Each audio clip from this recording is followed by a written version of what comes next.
Hello. Afura koram sagana man garako kan dufte. Utu walirra amnen ta'u ga. Ashama uummata qashtii daawwattoota keenya amma immoo piraankii tokko hojjechuuf baheen jira. Piraankichis maal yoo jettanii kun kool piraankii bilbilaan kan piraankii godhu ta'a. Namni nuyi piraankii goonu kunis faarfataa yaadudha jechuudha. Yaada isaa shirrii wanti nuyi inni piraankii goonus faarfannaa keessa goota mararaa jedhu nama baay'ee biratti jaallatamu fudhatama argateera.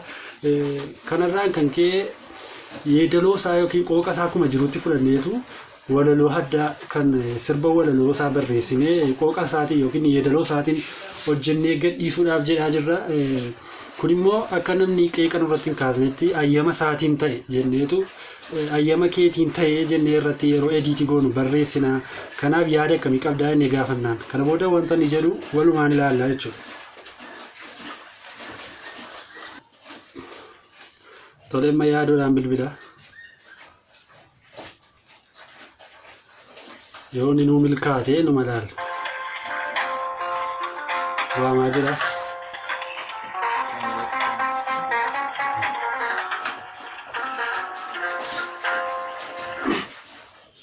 Hello. Oh, naguma yaadu. Naguma akkam? Kira guftaa galatu. Nagaa akkam hojiin? Bareedaadha naguma. Nagaa jirtamii? Naguma oo. Hundumtuu nagaadha goftaana eebbifamu. Ameen baga nagaa taate. Ameen. Yaadu waa si gaafachuu fedheensi bilbile. Faarfannaa keessa goota mararaa jedhu baay'ee nama biratti fudhatama argateera. Faarfannaa jaallatamaa ture. Innaa faarfannicha yeedaloo haaraa walaloo haaraa barreessine walaloo sirbaa haaraa barreessine yeedaloo yookiin qooqa isaa akkuma jirutti fudhannee kana booda yeroo dhiyootti viidiyoo kilipii isaa hojjechuuf jenna. Kanarratti ayyama isaatiin akka uummati keenya nun qeeqnetti ayyama isaatiin hojjennee irratti barreessinee gadhiisuuf jenna. Yaada akkamii qabda? Sirba irratti barreessuu moo? No yaada walaloo sirbaa irratti barreessinee bakka yeedaloo isaa akka gaariitti hojjetame waan jiruufi isa fudhachuu barbaanne.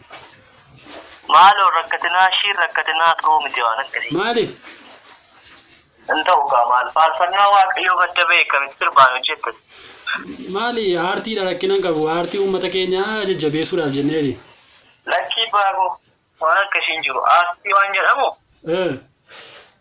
aartii sagalee waaqayyoo keessatti isa aartiidha malee kun isa sirbaa wajjin wal qabatu miti. Rakkina maalii qaba jechuun egaa walaloosa haaraadha baay'ee kan nama kofachiisu miti. Maal ati zeemaa tokkitti jira alamii biyya lafaa kanarra zeemaan lakkoofsan qabu maaliif? Zeemaan lakkoofsan qabu. Beeta yeroo baay'ee immoo faarfannaa yookiin waan namni gurra isaa keessaa qabu kan dhaggeeffachuudhaaf barbaada ittiin qabannee ergaa dabarsuuf jenneeti. Lakkii ergaa ankootiin hin dabarsinaa qaba. Maal rakkoo maalii qaba? Aartii Oromoodha bakki beeta tu wal jajjabeessine gaariin ta'uu yaada.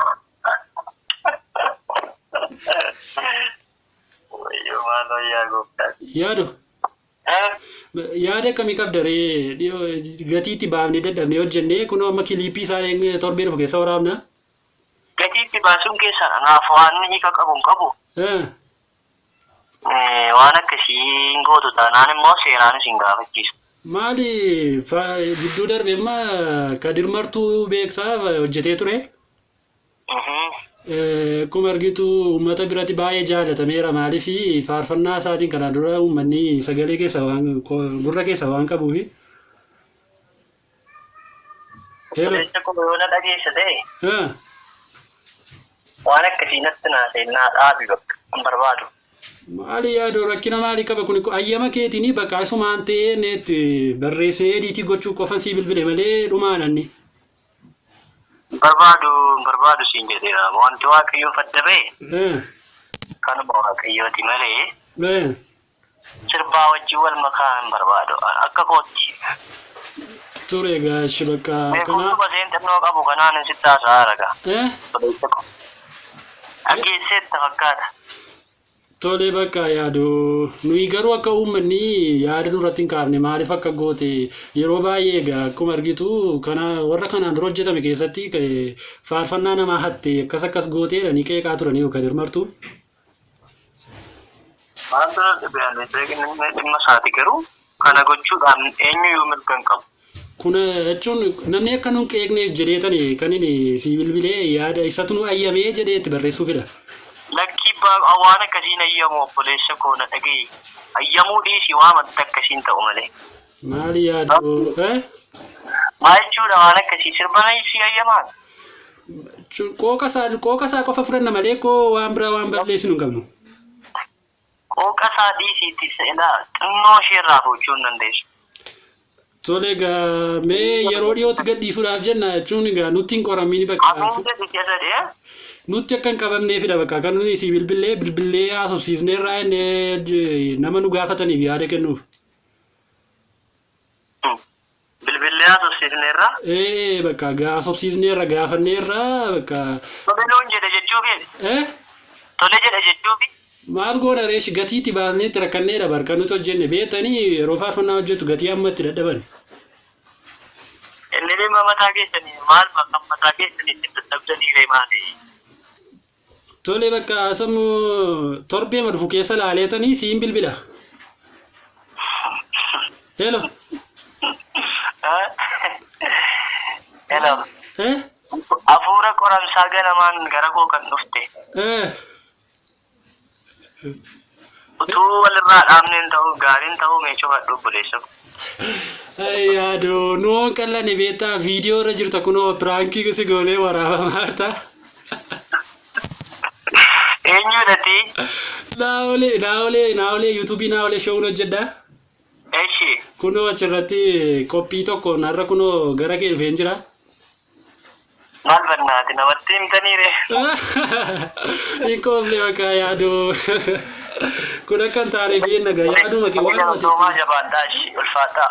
Tole waan hubate hubachuu fidaani. Eeshi ulfaataa. Tole yaadoo kun nagaan oolichaa. Eeshi ameen. Yeroo gaarii. Eeshi. Egaa daawwattoota kee.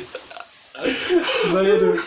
Piraankii keenya kan ammaa kana ture yaadoon egaa kunoo seeraa isin gaafachiisa dheeraa keessumattuu immoo hafuurri qoromsi ganama kanaan na qoruudhaa dhufte godhe edee waa beekaa seeraa akkasitti gammaddan abdii guddaa qabnaa piraankii ajaa'ibaa ture dhugaa baay'ee namatti tola yuutuubii keenya kana subscribe like share gochuudhaan nu cinaa dhaabbadhaa isiniin jennaa amma qophii gara biraatiin walitti deebinutti nagaatti.